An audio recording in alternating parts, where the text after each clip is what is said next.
മണിപ്പൂരിൽ രാഷ്ട്രപതി ഭരണം ഏർപ്പെടുത്തി ഒരാഴ്ച പിന്നിട്ടതിന് പിന്നാലെ കർശന നടപടികളിലേക്ക് കടന്ന് കേന്ദ്ര സർക്കാർ. അനധികൃതമായി കൈവശം വെച്ചിരിക്കുന്ന ആയുധങ്ങൾ സറണ്ടർ ചെയ്യാൻ അവസരം നൽകി ഗവർണർ.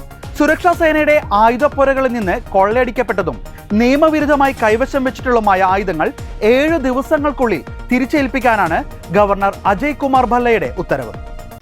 മണിപ്പൂർ മുഖ്യമന്ത്രി ബീരൻ സിംഗ് രാജിവെച്ച് ദിവസങ്ങൾക്കുള്ളിലാണ് സംസ്ഥാനത്ത് രാഷ്ട്രപതി ഭരണം കേന്ദ്രം ഏർപ്പെടുത്തിയത്.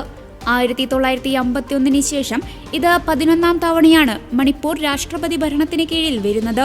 സംസ്ഥാനത്ത് നിലനിന്നിരുന്ന കലാപത്തിന്റെ പശ്ചാത്തലത്തിൽ കോൺഗ്രസ് അവിശ്വാസ പ്രമേയത്തിന് നോട്ടീസ് നൽകിയതിന് പിന്നാലെയാണ് ബീരൻ സിംഗ് മുഖ്യമന്ത്രി സ്ഥാനം രാജിവെച്ചത്.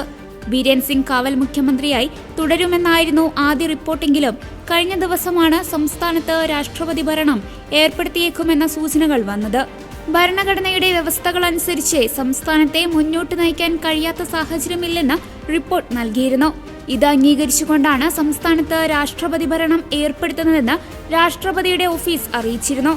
മുഖ്യമന്ത്രി സ്ഥാനവുമായി ബന്ധപ്പെട്ട് സംസ്ഥാനത്തെ BJPയിൽ സമവായമുണ്ടാക്കാൻ സാധിക്കാതെ വന്നതോടെയാണ് കേന്ദ്രമന്ത്രിസഭ രാഷ്ട്രപതി ഭരണത്തിന് ശുപാർശ ചെയ്തത്.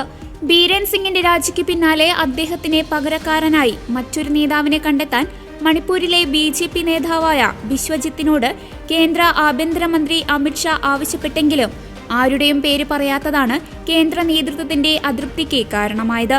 രാഷ്ട്രപതി ഭരണം ഏർപ്പെടുത്തിയാൽ എല്ലാവരുടെയും പിന്തുണയുള്ള നേതാവിനെ കണ്ടെത്താൻ BJP കേന്ദ്ര നേതൃത്വത്തിന് കൂടുതൽ സമയം ലഭിക്കുകയും ചെയ്യും. മണിപ്പൂരിനെ രാഷ്ട്രീയ അസ്ഥിരത, സാമുദായിക സംഘർഷങ്ങൾ, ഭരണപ്രതിസന്ധി എന്നിവ വലിഞ്ഞു മുറുക്കുകയാണെന്ന് കോൺഗ്രസ് നേതാവ് ജയറാം രമേശ് ആരോപിച്ചിരുന്നു.